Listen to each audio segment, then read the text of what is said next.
Welcome to the online learning module, How to Use the Awareness Risk Matrix Tool. Today we will be discussing how to effectively use the Risk Matrix tool to aid you and your employer when evaluating risks at your workplace. To do this, we will be looking at a number of topics which include what is risk, the Risk Matrix tool, defining probability and severity, evaluating risks, calculating risk values using the risk matrix tool. There are times at our workplace where we need to identify the risk of injuries in order for your employer to implement the correct control measures that will keep everyone safe from harm at your workplace. In the health and community service sectors, you may encounter a variety of risks such as lifting residents' clients, incidents of workplace violence from residents or clients, or even physical injuries like slipping and falling that may be a result of the environment. Every day, healthcare and community service workers are faced with the risk of becoming injured at their workplace. In order to stay safe at their workplace, these workers continually manage the risk of their own safety with the level of care that needs to be provided to the resident or client they are responsible for. In our sector, you may encounter a variety of risks such as musculoskeletal injuries, incidents of workplace violence, slip, trips, and falls, exposures to infectious diseases, and many more. Regardless of the different types of risks you face, having an effective risk management process in place is essential when it comes to keeping workers safe at your organization. In order to do this effectively, employers may use a variety of processes and tools to aid them in the assessment of these risks. One such process is the risk assessment. But what do we mean by risk? Even though the term risk has been defined many ways, we can define risk as the chance or probability that a person will be harmed or experience an adverse health effect if exposed to a hazard. A risk assessment is an overall systematic process that an employer will use to identify the risks of hazard in your workplace. It is the process that your employer will use to ensure that hazards workers are exposed to are either eliminated or reduced to an acceptable level. Employers use a variety of tools, resources, and processes to aid them when they are conducting a risk assessment of their workplaces. One such tool they may use is the risk matrix tool.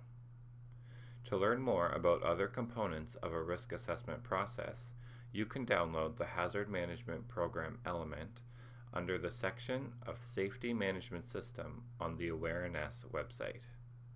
For the remainder of this module, we will be focusing how to use the risk matrix tool in order to help your employer when they are conducting a risk assessment. A risk matrix tool is an aid that employers use to help evaluate and prioritize hazards that have been identified in the workplace. The risk matrix tool works by aiding your employer in assigning a numerical risk value to a particular hazard. This risk value will reflect the level of risk a particular hazard encompasses. The larger the risk value, the higher the risk. The lower the risk value, the lower the risk. By assigning a numerical value, the employer now is able to determine and prioritize which hazards pose the greatest risk and which hazards need to have controls developed and implemented. Before we begin to discuss how to use the risk matrix tool, we need to understand a bit more about what risk is and how we evaluate it. In order for your employer to evaluate risk effectively, they need to understand the relationship between the probability or likelihood of someone being injured if exposed to a hazard and the severity or the amount of harm someone may encounter if exposed to a hazard. But what do we mean by probability and severity? Let's take a moment and discuss each of these terms. Probability can be defined as the chance or likelihood of someone being injured when exposed to a particular hazard. When your employer starts to look at the probability of a risk, they need to ask the question, what is the likelihood or probability of someone getting hurt if they are exposed to this hazard?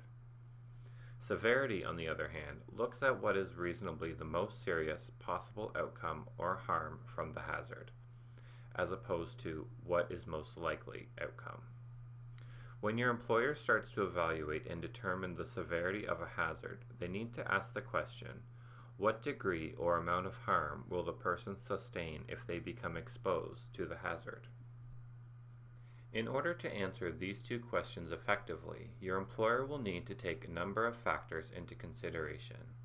Some of these may include the work environment, which includes both the physical and cultural aspects, the systems of work being used. This will include the policy and procedures that are used in the organization, the way the source may cause harm, how often and how much a person will be exposed to particular hazards, and the interaction, capability, skill, and experience of workers doing the work. In order to be effective, your employer may need to consider additional factors and/or develop its own set of considerations based on their current workplace situation. One particular set of considerations that needs to be addressed are hazard controls. Controls are those forms of protection that are put in place at the workplace that help keep everyone safe in or near the workplace. They can consist of physical controls such as lifts, PPEs, etc., policies and procedures, training, supervision, and any other form of system that helps reduce the risk of hazards. When looking at workplace controls, your employer will need to consider what controls are currently in place and will also need to decide if these controls are working effectively to protect workers while they are on the job. Now, to get a better understanding of how to evaluate probability and severity, we will take a look at an example of the hazard of lifting a resident at a long-term care facility. The first step asks the question, what is the likelihood of someone getting hurt if they are exposed to an aggressive resident or client? To answer this, we need to take a number of things into consideration. This may include, how often are people exposed to aggressive residents or clients? And what type of resident-client aggression has there been in the past? We also need to look at what controls are in place, which may include, are the staff trained in dealing with aggressive people? And is there a system that allows staff to identify aggressive residents or clients? We can assume that in a long-term care facility, there may be residents or clients who would be prone to various aggressive tendencies. So for this example, we will assume the following: that a small percentage of the residents or clients will show aggression, that there is an effective system for identifying residents or clients with aggression, there are adequate recorded incidents of aggression, and all the staff are trained in dealing with aggressive residents or clients. Based on these considerations, we could say that the probability of someone getting hurt could be seen as low. But what if we change the situation and assume the following instead? That staff are not all trained in dealing with aggression, no appropriate systems for identifying aggressive residents or clients are in place, and there are no recorded incidents of aggression. From these results, we could say that the level of probability of someone getting hurt would no longer be low and would now be much higher. As we can see, the level of probability can be drastically different when the factors we need to consider change. Now let's evaluate the severity or the degree of harm someone may face dealing with an aggressive resident or client. Here we need to ask the question, what degree or amount of harm will the person sustain if they become exposed to an aggressive resident or client? Some ways we can determine types and levels of severity is by determine what injuries have occurred in the past, look at similar industry records and statistics, are the staff trained in dealing with aggressive residents or clients? And is there a system for identifying aggressive residents or clients? For this example, we will assume the following. The facility has a small number of aggressive residents or clients. There is an appropriate system for identifying aggressive residents or clients, and all the staff are trained in dealing with aggression. From these observations, we can safely say that the severity of this could be seen as low because the controls in place would decrease the amount of harm even if the worker was exposed to an incident from the hazard. Now, just like we did with probability, let's change the situation and assume the following: that the facility has a large number of aggressive residents or clients, there is no appropriate system for identifying aggressive residents or clients, and not all the staff are trained in dealing with aggressive residents or clients. From these assumptions, we can now see that the severity, which is the amount of harm to the workers, is much higher. Just as we've seen with probability, when the factors we take into consideration change, so can the level of severity. Now that we have a better understanding of how to evaluate probability and severity, we can now see how to use the risk matrix tool to better identify the various levels of risk that hazards may pose in the workplace.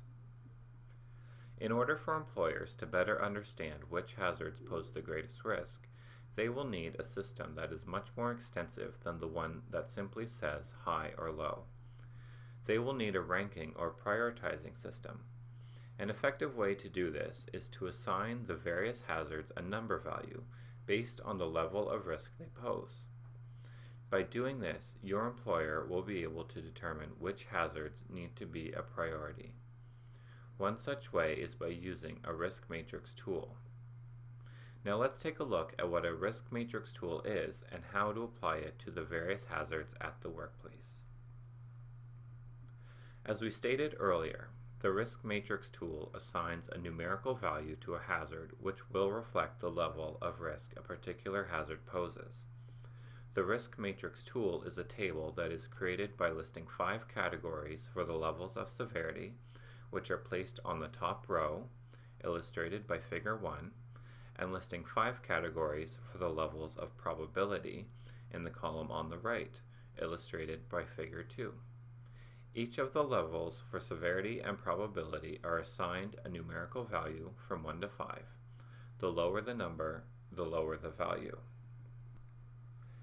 In order to be effective, your employer will need to have a set of criteria in order to base what level of probability is needed. To do this, the risk matrix tool uses the following table, which defines the parameters for determining the level of probability. As you can see from the chart, each condition of probability is assigned its own numerical value. The higher the likelihood or probability of something happening, the higher the assigned risk category it is given. For example, organizations that never experience workplace violence or experience very little workplace violence may choose a risk factor of rare or unlikely.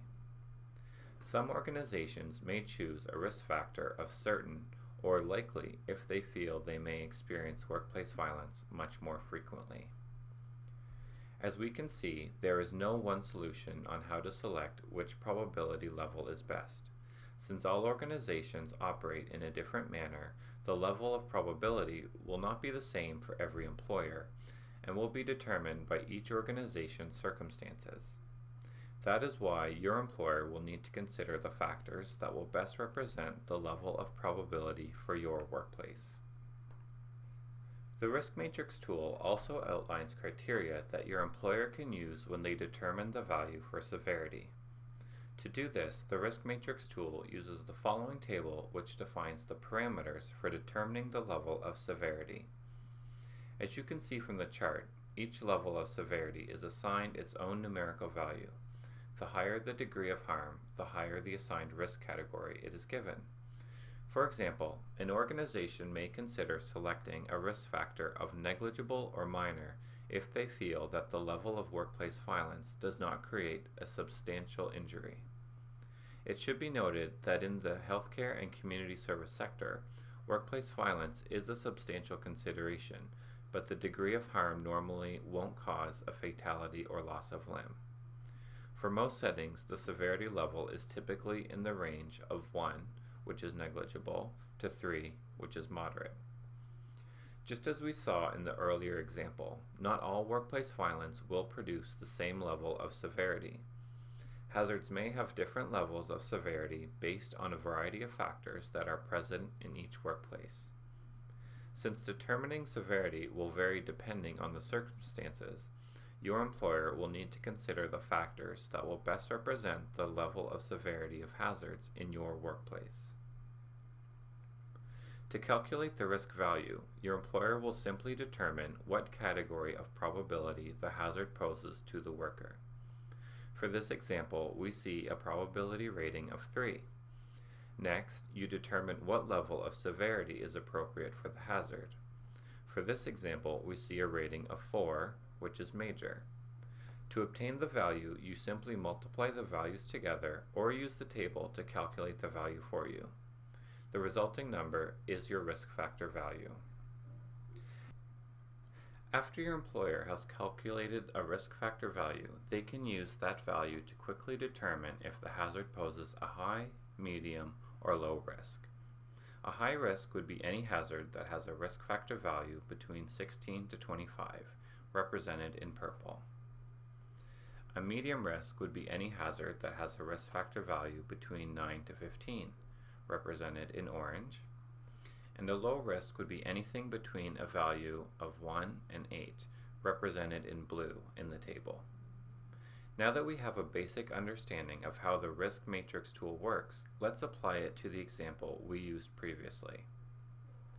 Just as we did before, we need to ask the question, what is the likelihood of someone getting hurt if they are exposed to an aggressive resident or client? We now know we need to take a number of things into consideration. This may include, how often are people exposed to aggressive residents or clients? And what type of resident-client aggression has there been in the past? Again, we need to take a look at what controls are in place.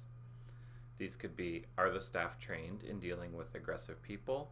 And is there a system for identifying aggressive residents or clients?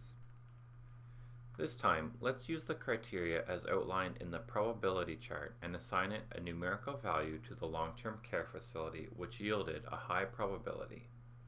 So we will assume that being exposed to aggressive residents or clients is a task that happens frequently during the course of a workday by a variety of staff at this organization, and there is no recorded history of residents or clients' aggression.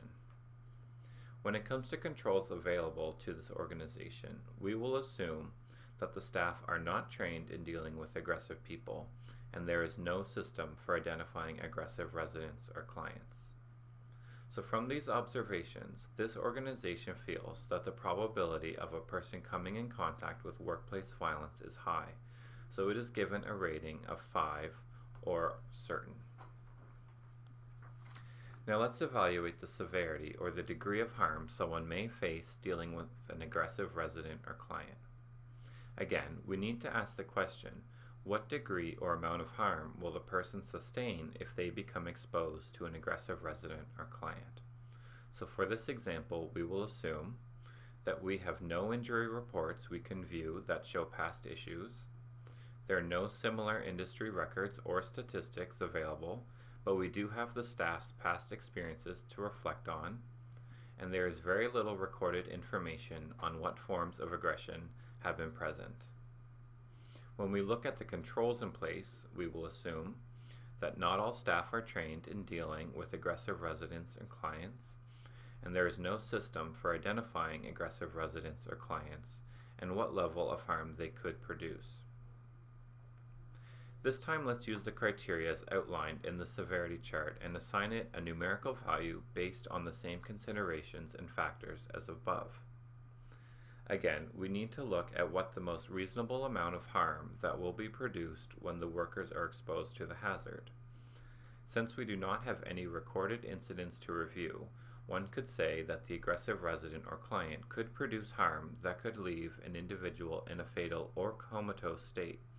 But this organization's staff expresses that the majority of injuries they receive are either bruises or musculoskeletal injuries. Based on this information, the organization feels the most reasonable amount of harm is rated at a 3 or moderate. As stated before, your employer may assign a different level of severity than the example, depending on the particular circumstances faced by your organization. To calculate the risk factor, you can either multiply the assigned factors together or use the table. Here we can see that the risk factor for this particular hazard is going to be 15 and constitutes a medium risk for this organization. Since not all workplaces perform their work in the same manner, the way a particular organization interprets how the criteria applies to their workplace will produce different risk values. Since selecting criteria is very subjective, your employer needs to make sure that individuals who are making these determinations have a good understanding of how the hazard affects the workers in the workplace.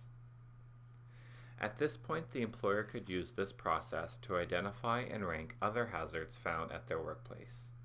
Here, the employer could then create a prioritized list of which hazards pose the most risk and which hazards need to be addressed first. So in conclusion, we can now see that the risk matrix can be a very powerful and useful tool that can aid your employer when it comes to the risk assessment process. As we can see by assigning a numerical value to the various hazards present in your workplace, your employer now is able to quickly and effectively assess which hazards pose the greatest threats and which hazards need to be addressed first.